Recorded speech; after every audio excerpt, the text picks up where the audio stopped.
Deixa eu fazer algumas observações antes de responder. Primeiro é o seguinte, esse livro é um livro do Vito Letísio. O que está sendo apresentado para vocês são interpretações que nós temos da leitura do Vito Letísio e que podem estar completamente equivocadas. Então, eu quero tirar a responsabilidade do Vito Letísio e dizer que eventuais erros e bobagens que sejam ditas aqui, pelo menos por mim, é de minha responsabilidade, não é do Vito. Então eu já quero fazer essa... Portanto, vocês têm que ler o que o Vito disse para ver aquilo que o Vito disse. E não aquilo que o Abete disse que o Vito disse. São coisas diferentes. O mesmo eu. É o mesmo Abel. Em segundo lugar, tem um monte de questões aqui que, obviamente, dariam margem para um ano de discussão. Né? O negócio... Eu vou tentar ser bem breve. Porque a alternativa aqui é ou ser breve ou ser... vai ficar um ano falando. Em primeiro lugar, vamos pegar o caso da Venezuela para exemplificar o problema. Qual é? Eu estou totalmente de acordo que se o imperialismo ataca, nós temos que resistir, é óbvio. E em nenhum momento o Vito disse o contrário disso, nem a Bel disse o contrário disso. Não estão aqui condenando o uso da violência porque é chato ser violento. Ninguém aqui é candidato a Mahatma Gandhi, não é isso. Mas no caso da Venezuela, por exemplo, eu acompanhei bastante de perto a Venezuela, entrevistei o Hugo Chávez, fui várias vezes para a Venezuela. E o que houve na Venezuela, em grande parte, foi um ultrapersonalismo do poder. O Hugo Chávez não conseguiu formar um processo coletivo de exercício do poder por parte de conselhos, de lideranças comunitárias. Ele não cedia, ele não abria mão da intervenção direta dele. O Hugo Chávez, ele discutia tudo, desde quantos tomates iam para a feira no domingo, até quantos fuzis ele ia comprar em Moscou. Tudo passava pela mesa do Hugo Chávez. Ele era ultra personalista, ultra centralizador. E quando ele morreu, isso aí foi sentido. Porque de repente morreu o cara que centralizava o poder, que personificava o poder e que era o poder. Quer dizer, o Maduro, né? O Maduro não está fazendo as atrapalhadas que ele está fazendo só porque é um idiota. Ele é um idiota. Mas não é só por isso que ele está fazendo as atrapalhadas. É porque ele também herdou uma situação de vazio, depois que o Hugo Chávez se foi, e que ficava muito difícil você manter a coisa funcionando, principalmente com a queda dos preços do petróleo. O que eu estou querendo dizer com isso é que o problema democrático, ele não surge numa situação pontual, naquele momento, um relâmpago no céu azul. Tem uma história por trás disso. E a história é que a Venezuela está pagando o preço. O bolivarismo, com todas as suas virtudes e qualidades, e eu sempre defendi, eu era simpático com o Hugo Chávez, etc. e tal, ele teve esse problema fundamental, que não era um problema novo, todo mundo sabia disso. Você conversava com qualquer um na Venezuela, eles diziam, a hora que o Chávez morrer, isso aqui vai virar o caos, porque ele é o poder. Então hoje nós temos um problema na mão. Por um lado, o que você está dizendo está certo, nós temos que resistir e tal, não sei o quê, mas por outro lado, não há resistência que você usou por decreto. Como é que você vai fazer? Vamos pegar uma outra situação mais familiar para nós, o Brasil. O que a esquerda tem que fazer no Brasil em relação à violência? Escuta, esse país mata mais do que a guerra na Síria. Morrem 60 mil por ano no Brasil a bala, estatísticas da ONU. Da ONU. Ou seja, se essas são as estatísticas da ONU, nós podemos botar muito mais do que 60 mil. E nós sabemos quem são os 60 mil que morrem por ano no Brasil. A imensa maioria jovens negros de entre 15 e 30 anos de idade. Ou seja, o Brasil, o Estado brasileiro, promove um genocídio nas periferias. Como é que se resolve isso? A esquerda, ela vai ter que dar uma resposta para isso. Como que se resolve isso? Bom, eu obviamente não tenho a solução, não sei se a Bel tem, não sei se alguém aqui tem, mas esse é um problema que nós vamos ter que enfrentar. E a crítica do Vitor é dizer, nós não vamos enfrentar isso com uma visão tradicional de vanguarda. Não vai existir um grupo iluminado de pessoas que vai receber uma inspiração divina ou uma inspiração do Manifesto Comunista e vai ensinar para a sociedade como a sociedade tem que fazer. Sigam-me porque eu sou o caminho, a verdade e a vida. Isso não vai acontecer. Porque quando se tentou impor isso, fodeu. Olha, eu vou dizer qual foi a única vez que eu quase apanhei quando eu estava lá em Moscou cobrindo a perestroika. A única vez que eu quase apanhei quando eu estava cobrindo a perestroika foi uma vez que eu brinquei que um conjunto de trabalhadores, era mais ou menos meio-dia, eles estavam sentados ali comendo lá na hora do descanso. Eu passei por eles e falei brincando, eu tenho mania de brincar, eu gosto de brincar e tal. E aí eu falei brincando para eles. vocês são burgueses e estão descansando aí. Eu sou o único proletário, estou trabalhando, eu sou bolchevique. Quando eu falei a palavra bolchevique, eles avançaram para cima de mim. Como é que eles traduziram bolchevique? Bolchevique para eles era corrupto, safado, KGB, polícia. Como é que eles leram a palavra bolchevique? Esse cara vai dedar a gente para o administrador da obra, porque nós estamos aqui descansando. Esse cara é um dedo duro, nós temos que bater nele. Eu só escapei e comecei a falar, não, eu sou brasileiro, estou brincando, tal, não sei o que, tal. Aí eles falaram, vai embora. Mas foi aí que eu quase apanhei. Quer dizer, a isso foi reduzido a expressão bolchevique na antiga União Soviética. Isso por quê? Porque ela implicou uma relação de brutalidade e a ideia de uma vanguarda separada do povo, que é insuportável, porque essa vanguarda separada do povo vai foder o povo. É isso que ficou, e é isso que vai acontecer, porque não existe vanguarda separada do povo que se identifique com o povo. O fato de haver a separação, a velha discussão sobre se a consciência vem de fora ou não, e o Vitor qualificava o Lucas como um idealista, porque no História e Consciência de Classe, o Lucas postura essa questão da consciência como algo vindo de fora do movimento dos trabalhadores. Isso daí coloca um imenso problema, que o Vitor resolve com uma formulação que eu não sei o que significa, eu acho que eu sei o que significa, nós estamos tentando entender o que significa, e que faz parte da discussão que ele põe nesse livro aqui, só que faz parte na forma de um anexo que não está no livro, porque é um anexo muito grande, vai sair na forma, está no site essa discussão e vai sair no e-book, que é uma discussão que o Vitor faz sobre a formação do que ele chama de uma seita decente. O que é uma seita decente para o Vitor? São pessoas como nós que se juntam para discutir, mas que não têm a proposta de estabelecer um programa revolucionário para o povo, como se esse grupo de pessoas fosse separado do povo. O Vitor se recusa a ter um programa acabado da Revolução Proletária, como se fosse um evangelho descido do céu por meio de alguma inspiração divina. Ele diz, nós temos que construir o programa junto com o povo. Então, a nossa obrigação, e isso aí vai ter implicações profundas na análise que ele faz sobre o PT, em que ele diz claramente que a OSI dentro do PT foi um desastre absoluto, porque tentou se comportar como um vanguarda e não conseguiu fazer nem ser vanguarda, nem ser retaguarda, nem ser nada. Mas aí, bom, vocês vão ter que ler o livro para as coisas aí. Então ele faz a formulação, nós temos que ser uma seita decente. O que é uma seita decente?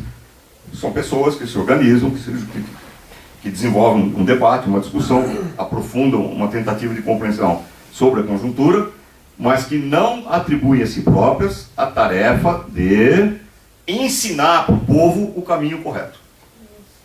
Bom, é mais fácil dizer do que fazer, porque nós temos digamos, por tradição e por formação, nós temos a mania de ser professorais em relação ao povo. Nós temos essa mania, nós temos essa percepção, nós somos melhores do que o povo, porque nós temos um processo histórico na cabeça e o povo não. É isso que o Vitor está deplorando. E a formulação da ditadura do proletariado incorre nesse problema, porque é uma concepção de vanguarda que identifica um caminho onde nós queremos chegar, lá no final da linha, e esse caminho já está traçado. Perdão, traçado por quem?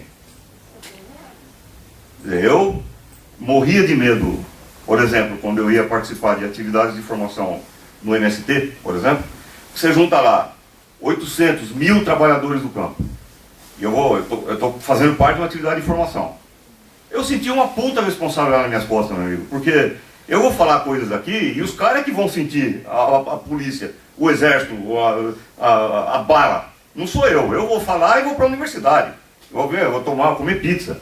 Agora, os caras é que vão ficar no campo sentindo o pepino entrando.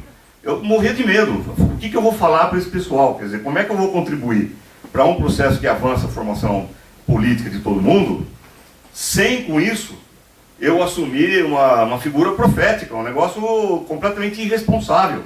Então, voltando à questão da violência. Eu acho que a violência é necessária, até porque os trabalhadores estão sofrendo a violência na Venezuela e aqui no Brasil, estão sofrendo limpeza étnica, pior do que na Venezuela, porque só tem uma Síria acontecendo aqui no Brasil.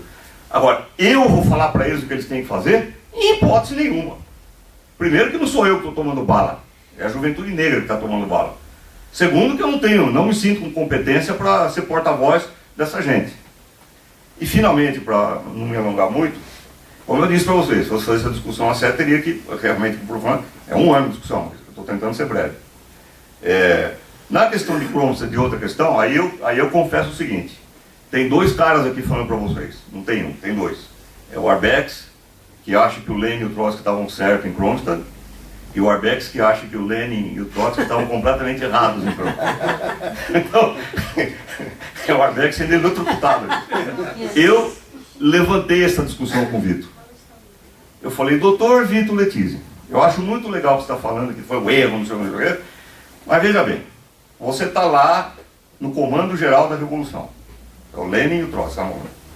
Chegam notícias a cada 2 minutos do cerco da Revolução. Está acontecendo, está desabando a Revolução, está tudo cercado, está tudo fodido. Você vai o quê? Você vai dialogar com os caras? Eu acho muito cômodo você falar isso um século depois. E tem a discussão do livro, o Vitor responde. Eu proponho que vocês leiam o livro para ver o que o Vitor responde. Mas eu sou dividido em relação a isso. Eu não consigo responder isso daí. Depende da hora do dia que você conversar comigo. É isso. Bom, eu assino embaixo, em cima e embaixo de tudo que você falou. Eu acho que você deu uma ótima explicação e concordo totalmente com a história da Venezuela. Enfim, eu acho que é aquela história, né? Quer dizer, o percurso da Venezuela acabou colocando a esquerda numa situação totalmente absurda, sem saída. Então você tem que apoiar aquele idiota que está lá, contra o imperialismo americano. Aí eu adoto uma frase do Karl Kraus, entre 2 males nenhum. Tá? Não estou lá, eu não gosto de falar o que eles devem fazer ou deixar de fazer. Agora, o fato é esse, é que eles, né, quando estavam sentados em cima do barril de petróleo, eles não fizeram aquilo que tinha que ser feito, que era industrializar o país. Isso não foi feito, não é verdade? Então, bom, enfim, né? E é um exemplo de caudilismo latino-americano. Isso que ele falou do Chávez, né? Tudo centralizado nele, é o velho caudilismo latino-americano. Bom, mas a primeira pergunta do Renato sobre a vanguarda, né? Acho que ele já falou muito bem, essa ideia, né, de que tem um grupo de iluminados que sabe melhor o que é bom para o povo. E a Rosa Luxemburgo foi uma crítica disso, por quê?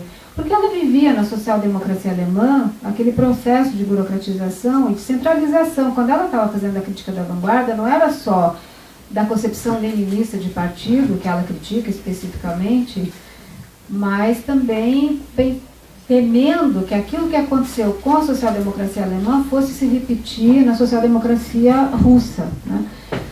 E o que ela defende é que a revolução é feita pelas massas, né? E que o papel da vanguarda, ou o papel das lideranças, como ela diz, é transformar a massa em líder de si mesma, né? Então, quando ela faz ela diz, não tem que ter separação entre massas e chefes. O papel da liderança é sair de cena, permitir, favorecer, permitir, facilitar a formação política das massas a ponto de que essas massas não precisem mais de lideranças, que elas sejam as suas próprias lideranças.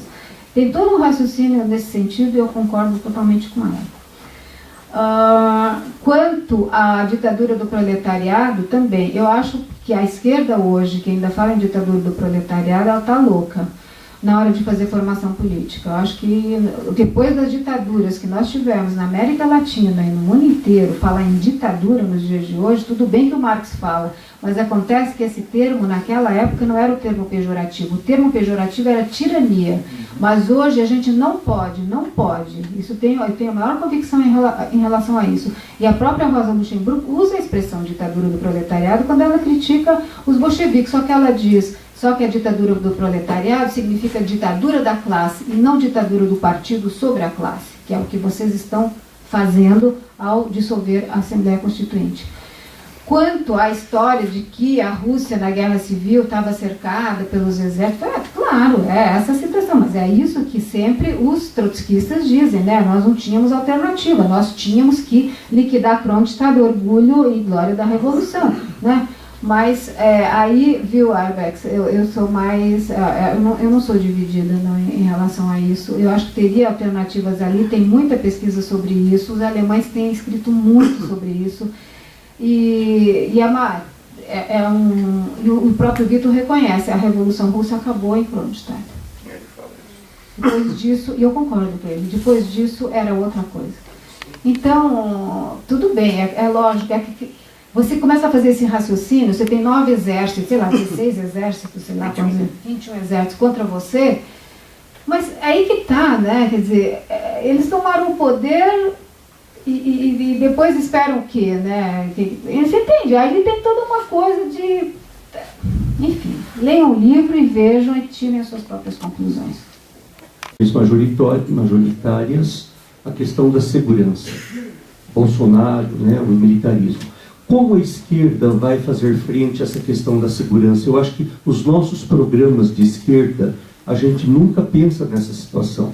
Ah, não, pensar em coisa de polícia, de reprimir.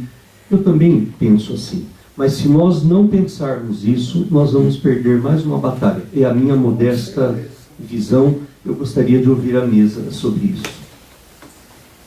Eu não tenho nada o que dizer, novamente, concordo totalmente com o Danilo, achei super oportuno o que você disse e eu acho que é isso mesmo, né? Contra fatos não há argumentos, e não há teses. Tem que analisar a sociedade russa. Eu acho que nós temos um distanciamento já de 100 anos para não ter debates ideológicos pura e simplesmente. Eu não suporto mais esse tipo de coisa, de debate ideológico, cada um defende a sua posição, encastelado numa, sei lá, uma teoria, numa tese que já deu o que tinha que dar, né? Então, o que eu gostei, por exemplo, todas essas reuniões que teve aqui, seminários, não sei o quê, tanto na USP quanto lá no SESC, é que tinha várias posições ali, enfrentando o tema, não era uma coisa unívoca, né? E a abertura dos arquivos russos e etc, enfim, tem uma literatura gigantesca sobre isso, né? Então acho que a gente precisa, de fato, olhar de uma maneira menos apaixonada para aquilo, de uma maneira mais objetiva, que eu acho que a gente tem muito a ganhar com isso. Então concordo com o que você falou e você estudou essa questão de uma maneira bem interessante, já escreveu sobre isso, acho que tem toda a razão. E a pergunta do Renato, sinceramente, Renato, não sei como te responder, né? Como é que a esquerda vai enfrentar essa questão da segurança, né, nas eleições do ano que vem, né? Acho que é um abacaxi que tem aí pela frente, essas eleições do ano que vem, se é que vai haver eleições, né? Bom. Tão militante que tem. Pode responder de uma maneira mais adequada.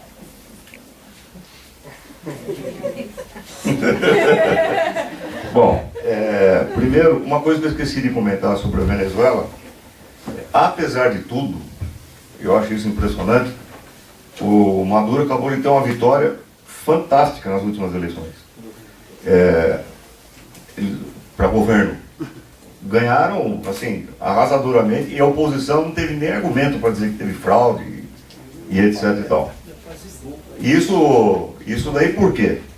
Porque, de fato, as reformas do bolivarianismo, do governo Chávez, foram reformas profundas. Ele criou vários movimentos sociais com dinheiro do petróleo, acabou com o analfabetismo na Venezuela.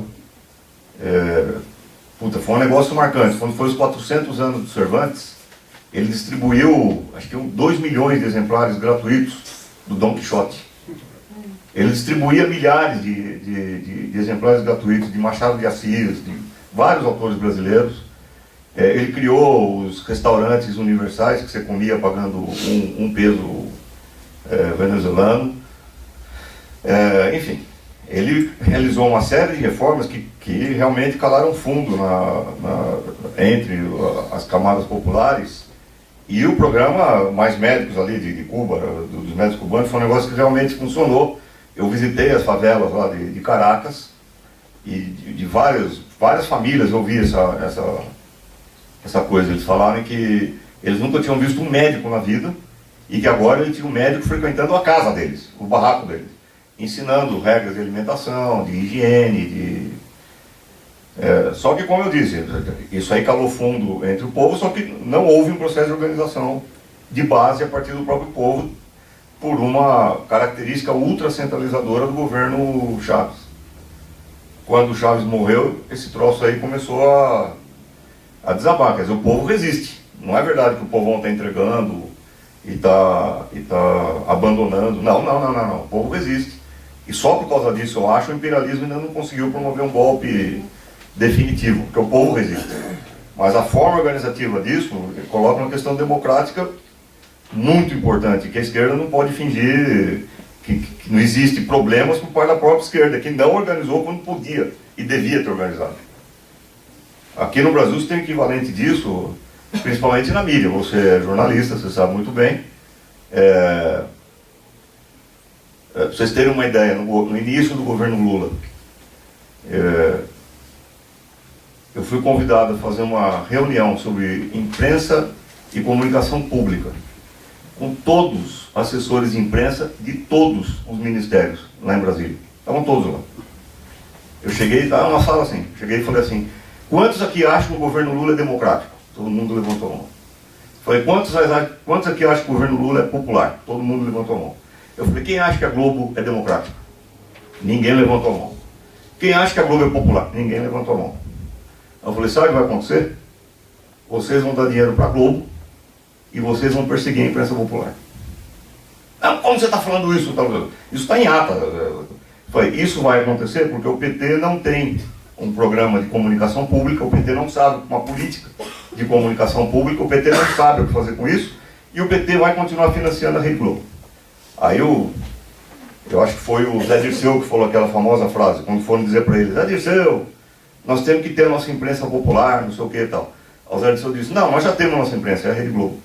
Ele falou isso, porque ele achava que comprando anúncio publicitário ele estava construindo o meio de comunicação com o povo. Então eu acho que a própria esquerda, ela tem problemas de formulação, de entender o que é esse diálogo com o povo e como fazer, que coloca um problema democrático crucial. A esquerda não está em acordo com a própria esquerda sobre como resolver o problema de democracia, que envolve a mobilização genuína do povo e não a tutela sobre o povo.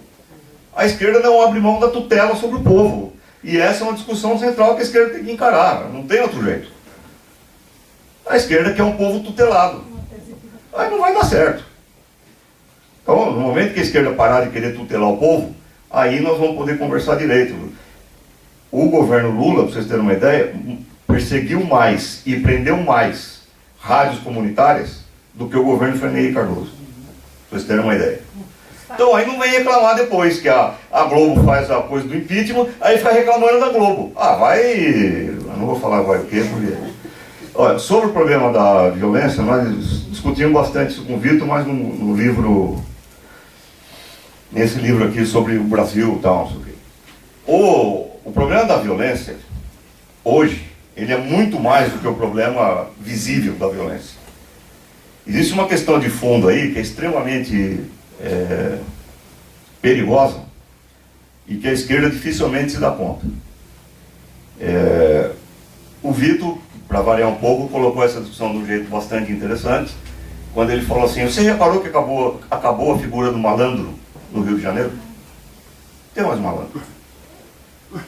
Por que acabou a figura do malandro? Quem é o malandro? O malandro é o cara que se vestia todo de branco, ele fazia ligação entre o tráfico, a comunidade da favela, a polícia, a classe média, e é o cara que fazia o meio de campo, a escola de samba, e é o cara que circulava entre todos esses ambientes.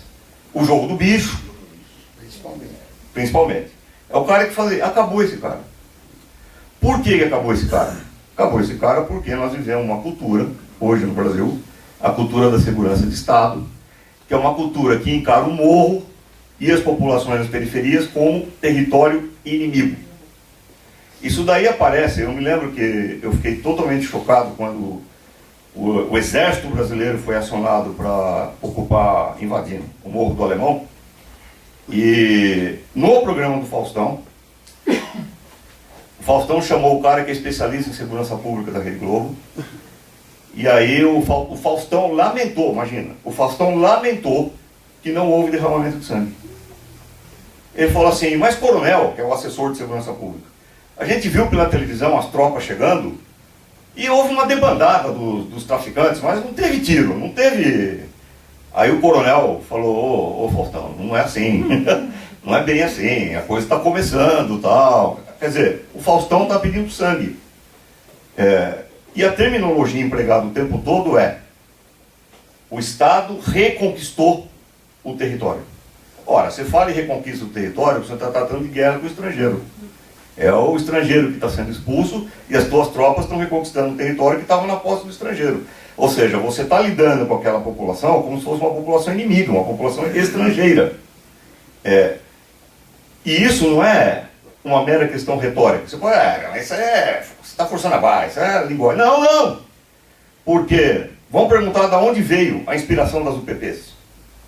A inspiração das UPPs veio diretamente inspirada da ocupação que as tropas brasileiras fazem no Haiti, da MINUSTAH, que é uma força multinacional que o Brasil comanda e que é especializada em reprimir revoltas urbanas. É daí que vem a inspiração.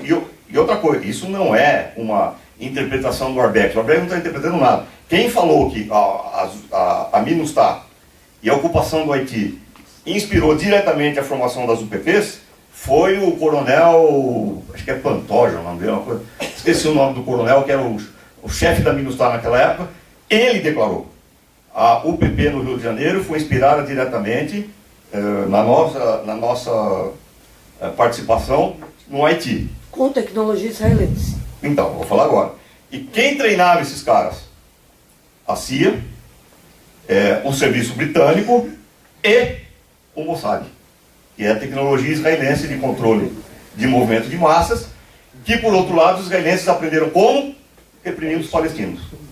Então, meu amigo, quando eu fui, aliás, já em 98, eu fui para o Paraná para levantar uma denúncia que o Stedley fez sobre a repressão que a polícia do Paraná estava desenvolvendo contra o MST, em que o Stedley dizia: o governo do Paraná está associado a jagunços para atacar o MST. O Stedley me contou isso. Eu falei: ô Stedley, desculpa, mas eu não acredito. Primeiro, porque eu não vi isso em lugar nenhum, é você que está me dizendo agora. E segundo, porque o Jaime Lerner, que era o governador, é um intelectual. O sujeito é um cara reconhecido como humanista e o cacete é 4. E nós não estamos falando lá do Nordeste, escondido de todo mundo, nós estamos falando do Paraná, um estado do Sul. O Stedley falou: então você vai lá e vê o que você acha. Se você achar que eu estou mentindo, você não publica nada. Se você achar que eu estou falando a verdade, você faz a reportagem. Chegando lá, eu obtive uma fita dada por um tenente da Polícia Militar. Esse cara vivia um choque cerebral, mais ou menos igual que eu tenho em relação à Kronstadt, só que o choque cerebral dele é de outra natureza. Ele tinha uma formação sólida, ética, protestante, acho que na congregação cristã, se não me engano, era a igreja dele, e ele era o encarregado da PM de filmar as operações da PM contra o MST. E ele mostrou operações feitas às 3, 4 da manhã, o que é proibido por lei, uma coluna de 40 furgões da PM chegando de madrugada num assentamento do MST, acampamento do MST, obrigando os homens a saírem de suas barracas de lona e deitarem nus ou seminus na lama, com a mão na nuca, as mulheres separadas dos maridos, mulheres sendo ameaçadas de estupro na frente de crianças, tudo isso registrado em fita. Ele me deu essa fita, eu peguei a fita, liguei para o Caco Barcelos, falei: ô meu, você tem que botar esse negócio aqui no Jornal Nacional. Ele falou: vou ver o que dá para fazer. Não deu para fazer nada. Só apareceu a fila de Camburão de madrugada, foram 15 segundos de sequência do Jornal Nacional, e mesmo assim já foi o suficiente para provocar um barulho. Qual é o detalhe disso tudo? O cara que comandava essa operação era o Major Neves, treinado em Israel. Treinado em Israel. Ou seja, quando nós dizemos que existe uma unidade da luta de classes, que aquilo que nós sofremos no Brasil não é o Brasil, é a luta de classes, é um negócio, o capital se organiza internacionalmente. O Trotsky tem uma frase genial. Diz: a luta de classes tem uma forma nacional, mas o conteúdo dela é internacional. Não tem isso. Então a questão da segurança envolve, não é a relação com a PM. Não é a relação da população com os guardas que estão atirando e tal. É muito mais do que isso. Envolve a concepção do Estado brasileiro, a relação do Estado brasileiro com o imperialismo. Se você não discutir isso, não dá para discutir segurança, porque você vai ficar no aspecto mais impressionista da segurança, que é o sangue, é a violência, etc. e tal. Mas não é essa a questão. Não é o sangue que é o nosso problema. Claro, o sangue é nosso problema, estou dizendo que não é. Mas o nosso problema é a integração orgânica daquilo que se chama burguesia brasileira, que na minha opinião não existe, são quadrilhas de mafiosos, então do Estado, em associação com o capital mundial e sendo dirigidos, e sendo gerenciados por um aparelho repressivo que não está só no Brasil. Escuta, qual é a diferença entre aquilo que eles fazem, a limpeza que eles fazem na periferia, e bombardear o Iraque em 2003 com base numa mentira de que o Saddam Hussein tinha destruição em massa? Qual é a diferença? Tá, você tem uma diferença de proporção, tal, mas a lógica é exatamente a mesma. O imperialismo quer, ele vai lá e busca.